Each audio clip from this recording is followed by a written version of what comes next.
Hello everybody. तो आ गए हैं हम the payment of gratuity act के आखिरी पड़ाव पे, जहां हम स्टार्ट करने वाले हैं सेक्शन 10 से and we will be dealing with certain exemptions. ठीक है, the power of the appropriate government, कैसे अमेंड कर सकते हैं, ऑफेंसेस कैसे ऑफेंसेस यहाँ पे कॉग्निजेंस लिए जाएंगे। ठीक है, तो चलिए शुरू करते हैं सेक्शन 10 से, that is exemption of employer from liability in certain cases. कुछ केसेस में एम्प्लॉयर को, ऐसे तो आपको पता है कि अगर पेमेंट नॉन पेमेंट होती है ग्रेट्युटी की, तो उस केस में the employer will be liable for punishment. ठीक है, अगर जो कंट्रोलिंग अथॉरिटी है, अगर उन्होंने सर्टिफिकेट इशू कर दिया है तो फिर ही विल बी लायबल कि हाँ भाई आपको पेमेंट करना है with the rate of compound interest, और अगर नहीं करते हैं तो there is a provision of imprisonment as well. ठीक है, जिन्होंने नहीं देखा है मैं फिर से कहूंगी कि पहले प्रीवियस सेशंस देख लीजिए ताकि आपको एक कंसेप्चुअल क्लैरिटी और अंडरस्टैंडिंग आ जाए। ठीक है, तो अब यहाँ पे कहा जा रहा है कि कौन से ऐसे केसेस होंगे जहां पे ये जो एम्प्लॉयर हैं इनको एग्जेम्प्ट किया जाएगा, इनको मतलब कि इनकी जो लायबिलिटी है उसको वहां पे नहीं मानी जाएगी और ये पनिशमेंट के हकदार नहीं होंगे। ठीक है, तो कहा जा रहा है कि अगर एम्प्लॉयर कोर्ट को ये सेटिस्फाई करा देता है, मतलब सेटिस्फैक्शन ऑफ द कोर्ट होता है, सेटिस्फैक्शन ऑफ द कोर्ट होता है, क्या होता है भाई कि भाई जो ये एक्ट किया गया है ये ड्यू डिलिजेंस में किया गया है, यानी कि व्यक्ति ने हर वो कोशिश की कि जिससे कि काम समय पे हो सके, पर क्योंकि कुछ एक ऐसा इनएविटेबल इंसिडेंट था, कुछ ऐसा इनएविटेबल सर्कमस्टांसेस थे कि इस एक्ट को टाला नहीं जा सका और इसलिए जो है वो ये सारे डिलेज हुए हैं। तो उस केस में अगर कोर्ट इससे सेटिस्फाइड है तो वहां पर जो एम्प्लॉयर है उसकी लायबिलिटी को कंसिडर नहीं किया जाएगा। ठीक है, इसके अलावा क्या है कि कहा गया अगर ऐसा है कि जो भी एम्प्लॉयर है अगर उनके नॉलेज में नहीं था, ये जो भी इंसिडेंट हुआ वो उनके नॉलेज में ही नहीं था या उनके कंसेंट से नहीं हुआ, ठीक है, उनके कन्विंस में नहीं हुआ है। ठीक है, मान लेते हैं कि वो आउट ऑफ द स्टेशन थे, आउट ऑफ द कंट्री थे, ठीक है, उनको नहीं बताया गया इस बारे में और जो लोअर अथॉरिटीज है उन्होंने खुद ने ही ये डिसीजन ले लिया, तो उस केस में अगर कोर्ट एम्पल ऑफ एविडेंसेस से ये सेटिस्फाइड है कि ऐसा कुछ हुआ था, तो उस केस में भी जो हमारे एम्प्लॉयर साहब हैं उनको जो है वो कन्विक्ट नहीं किया जाएगा और ना ही वो इस एक्ट की जो लायबिलिटीज हैं उसके अंडर आएंगे। फिर उनको उस हिसाब से डायरेक्शन दिया जाएगा कि भाई आपको जो मतलब जल्दी से जल्दी अपने जो ड्यूटीज हैं उसको आप फुलफिल कर लीजिए। ठीक है, जैसा भी कोर्ट को सही लगेगा, वो चीज यहाँ पे मेंशन नहीं की गई है, पर इस लायबिलिटी से जो पनिशमेंट, इंप्रिजनमेंट, पेनाल्टी की जो लायबिलिटीज है इससे जो एम्प्लॉयर साहब हैं इनको वहां से हटा दिया जाएगा। ठीक है, चलिए सेक्शन 11। सेक्शन 11 डील करता है बेटा कॉग्निजेंस ऑफ ऑफेंस से। कॉग्निजेंस ऑफ ऑफेंस कि भाई कॉग्निजेंस कैसे लिया जाएगा, किस कोई भी ऑफेंस है तो उसका कॉग्निजेंस कैसे लिया जाएगा, तो भाई कोर्ट कैसे लेगी, कोर्ट लेगी भाई कंप्लेंट के फॉर्म में। अगर कोई कंप्लेन की गई है बाय द अथॉरिटी, ठीक है, या तो एप्रोप्रिएट गवर्नमेंट इसका कंप्लेन कर रही है या तो जो एप्रोप्रिएट अथॉरिटी है, या तो एप्रोप्रिएट गवर्नमेंट कर रही है या तो फिर जो एप्रोप्रिएट अथॉरिटी है वो इसको कंप्लेन कर रही है, तो उस केस में यहाँ पे कॉग्निजेंस लिया जाएगा।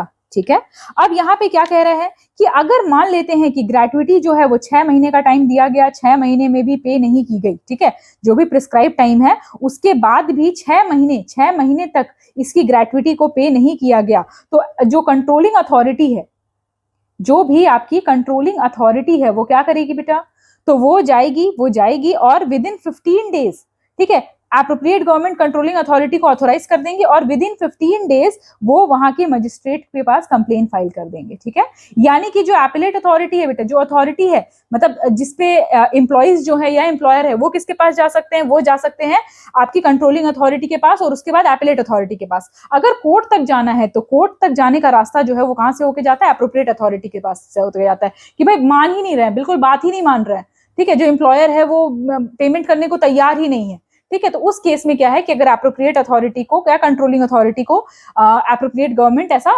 डायरेक्शन देती है कि भाई आप जो है वो आप कंप्लेन कर दीजिए, तो वो एक मैजिस्ट्रेट जो है उनको जाकर के ये कंप्लेन कर देते हैं विद इन 15 डेज। ठीक है, कौन इसको ट्राई करेंगे, हु विल ट्राई दिस, तो कोई भी मेट्रोपॉलिटन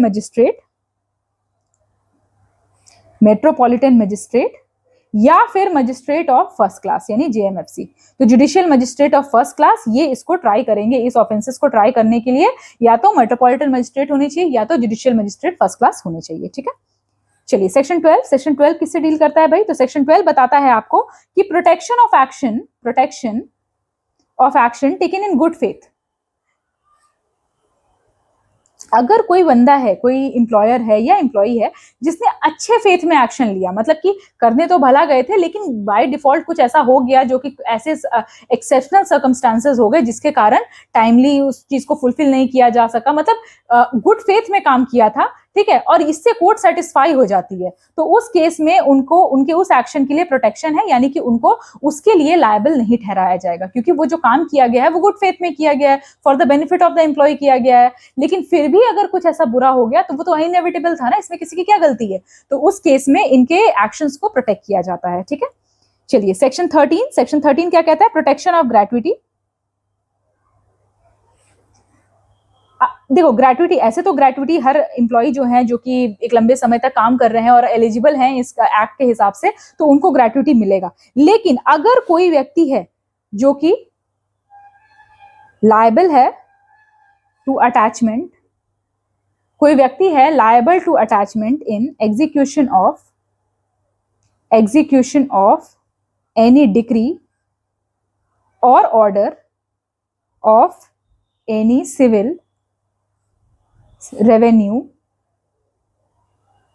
या क्रिमिनल कोर्ट, ठीक है, कि अगर कोई व्यक्ति है जो कि कोई डिक्री पास हुई है किसी सिविल कोर्ट में या रेवेन्यू कोर्ट में या क्रिमिनल कोर्ट में जिसमें कि उसको कल्प्रिट साबित कर दिया गया है, ठीक है, तो उस केस में the person will not be getting that gratuity, ठीक है। ये यहाँ पे ये जो एक्ट है सेक्शन 13 में ये एक्ट जो है ये आपको बताती है, ठीक है। चलिए आते हैं सेक्शन 14 में। सेक्शन 14 क्या कहता है बेटा? कि ओवरराइडिंग पावर है, ठीक है, यानी कोई भी एक्ट है जो पहले से है या कोई भी ऐसा ऑर्डर है या कोई ऐसा कॉन्ट्रैक्ट है जो कि कम बेनिफिटिंग है और ये एक्ट जो है इस एक्ट के आने से पहले आया हुआ है, ठीक है, या एक्ट के आने के बाद आया है, तो वो सारे कॉन्ट्रैक्ट्स जो है वो खत्म हो जाएंगे और इस एक्ट के जो पॉलिसीज है, इस एक्ट के जो गाइडलाइंस है उसको फॉलो किया जाएगा। मतलब कि जो प्रीवियसली या बाद में भी कुछ भी ऐसा जो इसके अकॉर्डेंस में नहीं है, ठीक है, और इससे नुकसान हो रहा है सामने वाले का, क्योंकि इसके पहले के सेक्शंस में हमने पढ़ा था कि अगर कुछ ऐसा एक्ट है जो कि एम्प्लॉय को और ज्यादा बेनिफिट पहुंचा रहा है तो हम फिर इस एक्ट को अगर थोड़ा सा अगर इसके प्रोविजन को नहीं माने तो चल जाएगा। लेकिन अगर ऐसा है कि कोई भी ऐसा ऑर्डर है या फिर कोई भी ऐसा कॉन्ट्रैक्ट है, एग्रीमेंट है जो साइन कर रखा है जो कि इस एक्ट के कॉन्ट्राडिक्टरी है, तो उस एक्ट को यहाँ पे नहीं माना जाएगा, ठीक है, ये यहाँ पे मेंशन किया गया है। चलिए सेक्शन 15 क्या है बेटा? सेक्शन 15 है पावर टू मेक रूल्स। किसके पास पावर है? Who has the power to make rules? तो आपको बहुत अच्छे से पता है, हमने बार इस एक्ट में पढ़ा है कि जो एप्रोप्रिएट गवर्नमेंट है, the appropriate government will have the power to make rules. Rule बनाने का पावर किसके पास है? एप्रोप्रिएट गवर्नमेंट के पास है। वो भी कैसे? बस ऐसे ही हवा में बना देंगे? नहीं। कैसे बनाएंगे भाई? तो हाउस ऑफ द पार्लियामेंट में ये बिल को रखेंगे, ठीक है, और उसके बाद 30 डेज तक इसका डिस्कशन होना चाहिए। अब 30 डेज में या तो एक सेशन होगा या तो 2 सेशन होगा, ये नहीं कि 30 लगातार, क्योंकि फिर तो बाकी सारे काम साइड में हो जाएंगे।